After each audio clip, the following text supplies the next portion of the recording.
Hello, I'm Barbara Lee Diamonstein, and welcome to Fashion, the Inside Story. Today we will be talking to Oscar de la Renta.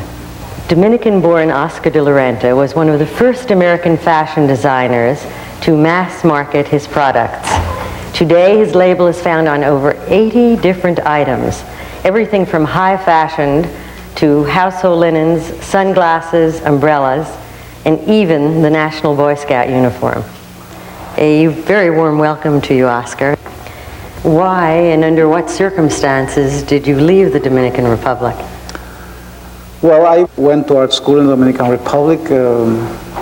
I was going through art school at the same time I was going through high school, and graduated, did my first one-man show of my paintings when I was 17 years old, and sort of I convinced my mother, and my mother convinced my father that I should go to Spain to study painting. You know, my mother was sort of a very strong influence in my life. I mean, she loved clothes, and she sort of loved to dress well. And my mother used to go quite often to Cuba, to Havana. She thought it was a wonderful, fabulous city, very gay, sort of wonderful people. And there was a very famous store in Havana called El Encanto, who was the only sort of store in Latin America that carried all kind of European clothes. And my mother used to buy all of her clothes there. You know, though there was not really a fashion industry in my country as per se, I think that the Latin woman sort of cares a lot about dressing. So I did see some people sort of fairly well dressed, though I never at that point ever thought of being a fashion designer. I mean, it never entered my mind.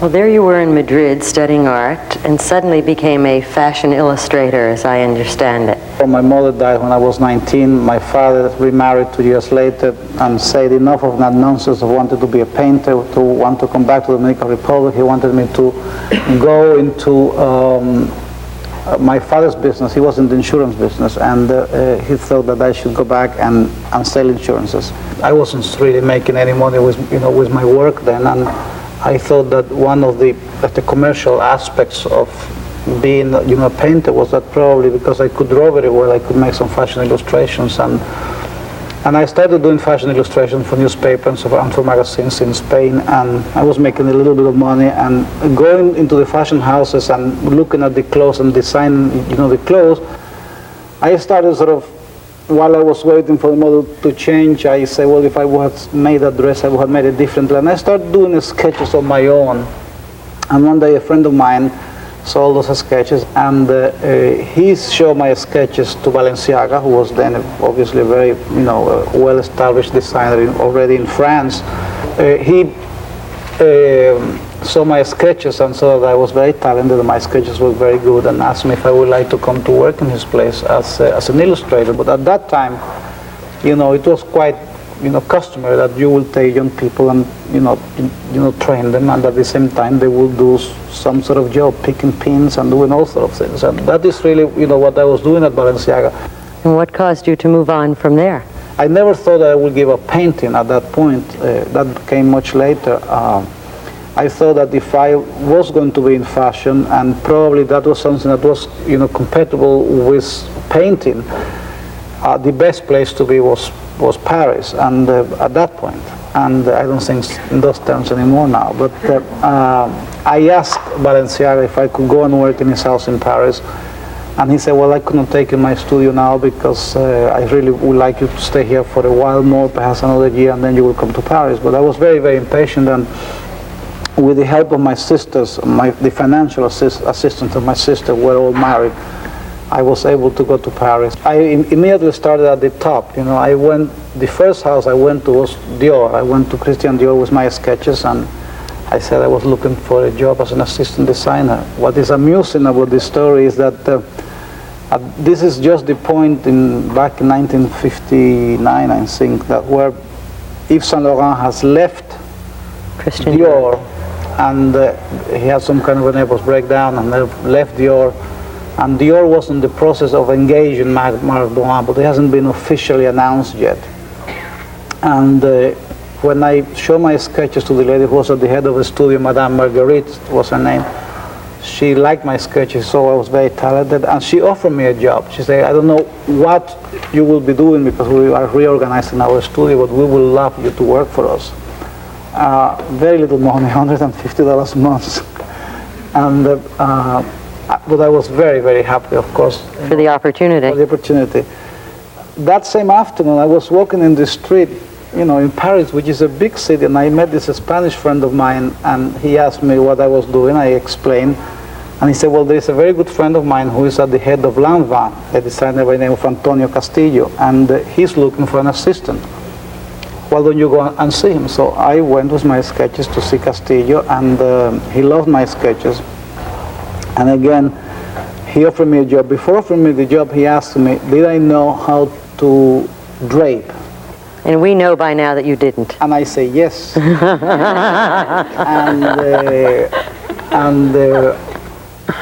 and he looked at my sketches, and he said, I would love you to come and work as my assistant. And he said, well, actually, I came at the insistence of this friend because I have already accepted a job at Dior. And he said, how much money are they paying you?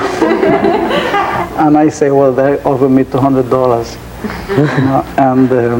And he said, well, what about if I pay you $250? And I say, fine. It's not like to come and work with you. But I say, nevertheless, I need to go back to Spain and pick up my clothes, and I really couldn't start before 3 or 4 weeks. And he said, well, that will be fine. And I asked for a letter, and an engagement letter. And then that evening, I went through the yellow pages, and my French then was very, very bad. I think you were looking for a school. And I looked for a fashion school, and I took the biggest sign, and I went to this school the following morning, and I asked for, it was a private school, I asked for, for the head teacher, and I told her the whole story. I said, I accepted this job just today. These are my sketches. They asked me if I knew how to drape, and I said yes, and I don't. So would you teach me to drape in 2 weeks? And she said yes. In addition to Balenciaga and Castillo, you've worked for Elizabeth Arden. That was my first job in the United States.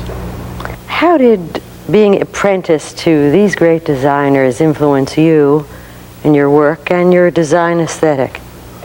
Working with Balenciaga and Castillo, obviously, it's a great influence, was a great influence in my career. And though I really never worked that much with Balenciaga himself, I was obviously very much in contact with all his clothes, and probably that was the designer that most admired and most identified with at that time. Did you learn the most from him too? Yes, I learned a lot from him. The very interesting thing about Castillo, he made really very beautiful clothes, and I think that probably my sense for evening clothes really comes much more from Castillo in a way that it comes from Balenciaga. And it's interesting because Mrs. Gloria Guinness, used to dress from both the designers. They were both very close friends, and she probably, half of her wardrobe was Balenciaga, half of her wardrobe was, Castillo. And she died 2 years ago. And about 3 or 4 years ago, I asked her, what have you done with all your old clothes? And she said, well, I gave all my Balenciagas away to the Metropolitan when they had that Balenciaga show, and to the Victoria and Albert Museum in England. And I said, what happened to your Castillo clothes? I said, well, those I never gave away because all his evening clothes I still wear. What is interesting is that he designed clothes that were not really particularly important in that period, but that are sort of timeless clothes, while Balenciaga designed clothes that are so strong for the period that he designed his clothes, that I think it would be very difficult today to wear a Balenciaga dress for a woman, which will not look dated. How can you have fashion on the one hand and timelessness on the other? There are certain things that are classics, like a men's gray flannel suit. The same thing goes for a lady's sweater. I think that if you have a sweater that is a classic, sweater in the sense of, of a classic shape, it lasts far much longer than something that makes a very strong point of view, at that time. I think that the eyes get tired of things that are very exaggerated, and that is why it changes. We left you a moment ago in Paris. Perhaps you might tell us, I guess it's been nearly 20 years that you are in New York now, how you wended your way from there to here. There were quite a few of my friends in Paris that have come to New York to work and were doing very well, were making a lot of money. Up to that time, I have worked with high fashion houses where ready-to-wear was really very unimportant, and I felt that in New York, they have a much better understanding of ready-to-wear and mass marketing and all the sort of things that they had in France at that point, besides the money. The first day that I arrived in New York, I was staying in a hotel on Madison Avenue, and a friend of mine called me at 5 o'clock in the afternoon. I asked him if I had a black tie, and I said yes, and I said, are you too tired? I said no. I said, would you like to come to, there's a charity ball, tonight, and I need an extra man, would you like to come? This friend of mine was working in public relations, and I said yes. So I went to this charity ball, and at the table I was sitting next to Elizabeth Arden. Antonio Castillo, whom I was working for in Paris, had worked for 5 years for Elizabeth Arden. And of course I knew a lot about her. And one very important fact about Arden, and she was an extraordinary lady and already on her 80s, is that she loved to fire people, but she hated anyone who ever left her. Once you have learned that I was, designer working in Paris, she asked, whom do you work for? I say, I work for Castillo. And she say, oh, Castillo, he used to work for me.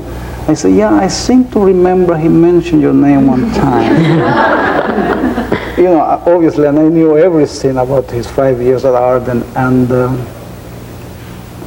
and she immediately said, you should really come and work in the States. And I say, I love Paris, it's a wonderful city, and probably, in a few years, I might decide to come to work here. I said, but New York is so much more exciting, and you can make so much more money. I say, obviously, if I will find an extraordinary, irresistible offer, I might consider it, but and down the evening, she came back to me again, and she said, well, why don't you come to see me tomorrow? I would love to see your sketches. And I said, well, I have some sketches that I picked up as I was leaving Paris to give my sisters. But that is just some things that I picked, and it's not really a representation of my work. It's not the portfolio that I prepared to look, for a job. They're not my best sketches, which of course they were. And so anyway, the following day, the secretary called and asked me to come and see her, and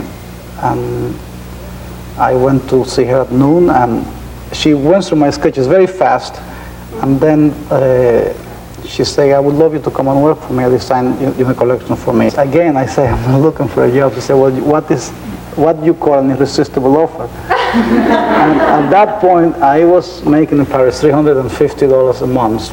So I say $500 a week, and she said, you got a job.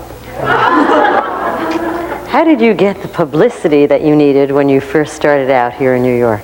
A friend of mine in Paris, who was working at French Vogue, who then turned out years later to be my wife, gave me a letter of introduction for Diana Brilliant, and I called Diana Brilliant, and she asked me to come and have tea with her on a Sunday.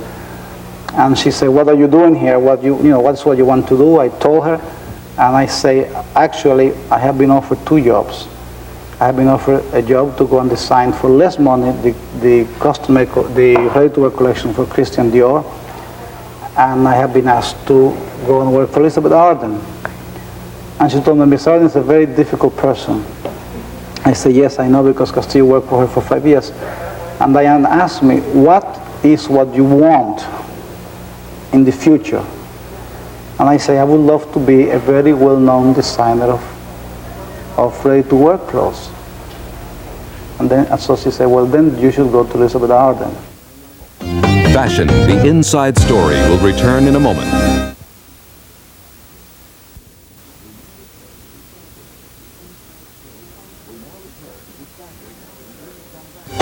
We now return to Fashion, the inside story. Does a man bring anything special to designing for women that a woman doesn't?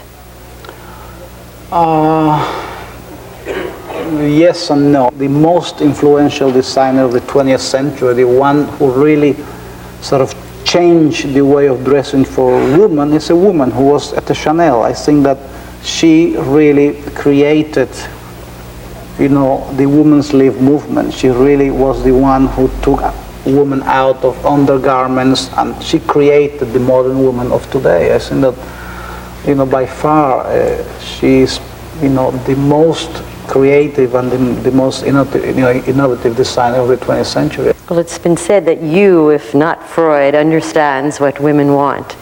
Just what is it that you think women want?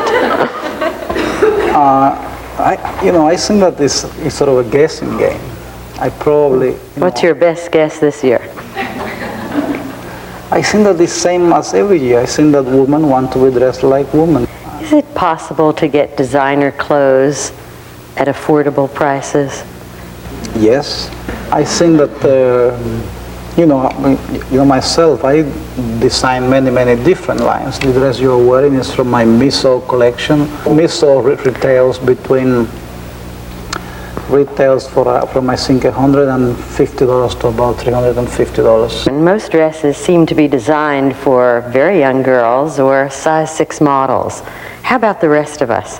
My customer is really a woman who is, over 25, 30 years old, because it's either a professional woman, a woman who works and makes a lot of money, or a woman who is married and has a rich husband. The clothes I design are the clothes that I feel comfortable and capable of designing. But you have marketed so many other products, nearly more than 80 as I understand now. Can you tell us what some of the others are besides sunglasses and umbrellas? I design shoes, custom jewelry. I design accessories, handbags, a full line of men's clothes, socks, shoes, clothing, shirts, sportswear, sweaters. I do a line of knitted dresses for ladies. We do the Miso line that I already mentioned. I do sheets and towels.